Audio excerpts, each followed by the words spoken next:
Assalamualaikum warahmatullahi wabarakatuh. Yang terhormat Ibu Hani Hilyati sebagai dosen pengampu mata kuliah Ulumul Hadis. Perkenalkan, nama saya Ahmad Miladi Zikri dengan NIM 1122 011 148 kelas 2D.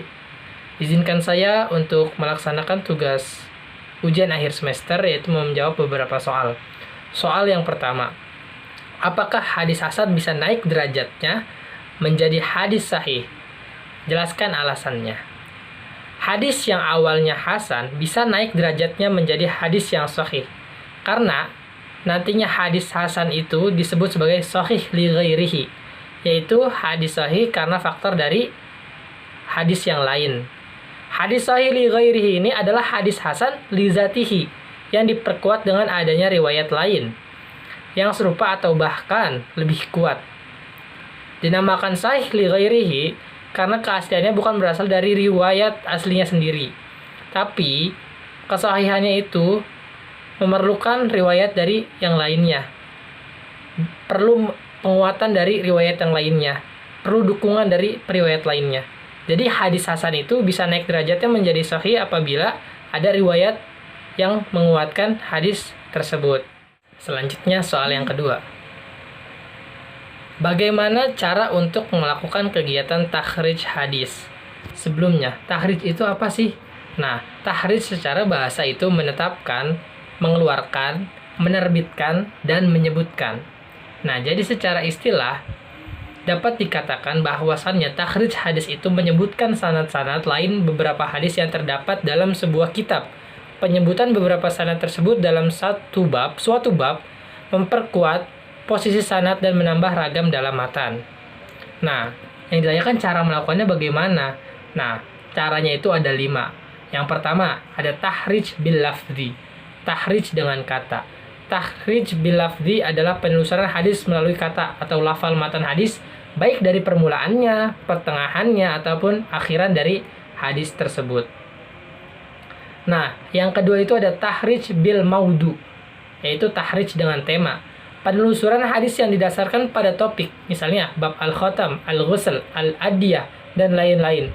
Seorang peneliti hendaknya sudah mengetahui topik suatu hadis, kemudian ditelusuri melalui kamus hadis tematik. Jadi kalau hadis tahrij bil maudu itu dengan temanya, dengan topik pembahasannya.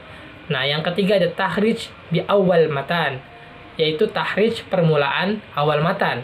Tahrij ini adalah tahrij yang menggunakan permulaan matan dari segi hurufnya.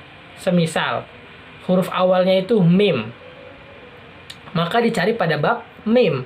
Jika di awalnya itu huruf ba, maka dicari pada bab yang ba. Seperti itu. Yang keempat ada tahrij bi rawi al-a'la, yaitu tahrij yang melalui perawi yang paling atas. Tahrij ini menelusuri hadis melalui perawi yang paling atas dalam sanad, yaitu di kalangan sahabat, di kalangan tabi'in. Artinya peneliti harus mengetahui terlebih dahulu siapa sanadnya di kalangan sahabat ataupun kalangan tabi'in. Yang terakhir ada tahrij bi as-sifah. Tahrij dengan sifat. Tahrij dengan sifat ini, jadi gini, bisa dikatakan tahrij tadi kan saya sudah sebutkan ada 4 metode. Nah, yang terakhir ada tahrij bisifah dengan sifatnya. Jadi seseorang itu dapat memilih metode mana yang paling tepat untuk ditentukan sesuai dengan kondisi orang tersebut. Jadi misalkan suatu hadis sudah dapat diketahui sifatnya, misalnya hadisnya qudsi, mursal, mutawatir, masyhur. Nah, sebaiknya ditahrij melalui kitab-kitab yang telah menghimpun sifat-sifat tersebut. Jadi istilahnya mah tergantung kondisinya saja kalau untuk tahrij bi as-sifah ini. Next, selanjutnya nomor ketiga, apa yang menjadi penyebab hadis maudhu masih eksis sampai sekarang? Padahal sudah ada kitab khusus yang memuat hadis-hadis maudhu tersebut. Jadi gini, hadis maudhu itu apa? Hadis maudhu itu adalah hadis yang diciptakan ataupun hadis yang dibuat-buat atas nama Rasulullah. Jadi dapat istilah simpelnya mah hadis maudhu itu hadis palsu. Nah, mengapa hadis ini masih eksis?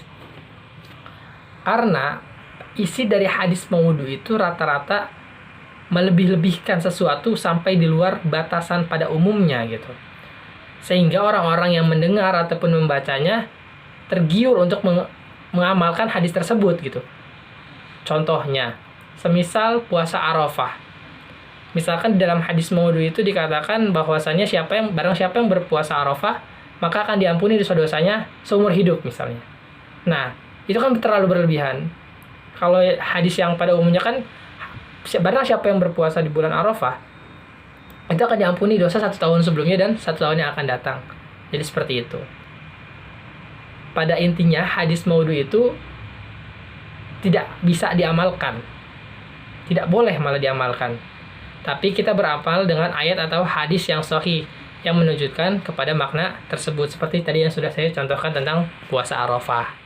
Selanjutnya nomor 4. Sebutkan ragam metode dan sigat tahammul wa al-ada al-hadis. Tahammul artinya menerima hadis dan mengambilnya dari para syekh ataupun dari para guru. Al-ada artinya menyampaikan sesuatu pada orang yang dikirim kepadanya. Ada al-hadis berarti meriwayatkan hadis dan memberikannya kepada para muridnya. Nah, jalan untuk menerima hadis itu ada berapa macam? Ada 8 macam.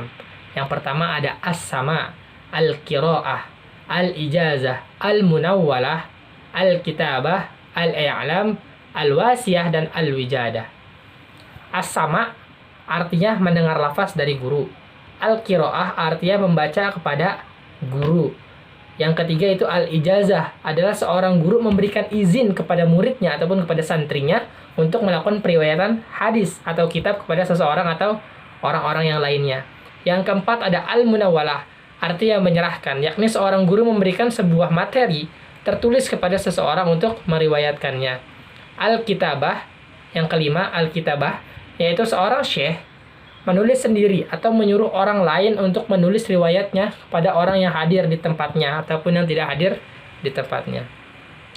Nomor 6 yaitu ada al-i'lam, yakni memberikan informasi kepada seseorang bahwa ia memberikan izin untuk meriwayatkan hadis tertentu. Yang ketujuh ada al-wasiyah, yaitu seorang syekh atau guru mewasiatkan di saat mendekati ajalnya atau dalam perjalanan sebuah kitab yang ia wasiatkan kepada sang perawi. Yang terakhir itu ada al-wijadah, yakni seseorang memperoleh hadis orang lain dengan mempelajari kitab-kitab hadis, tetapi tidak melalui cara as-sama, al-ijazah, al-munawwalah.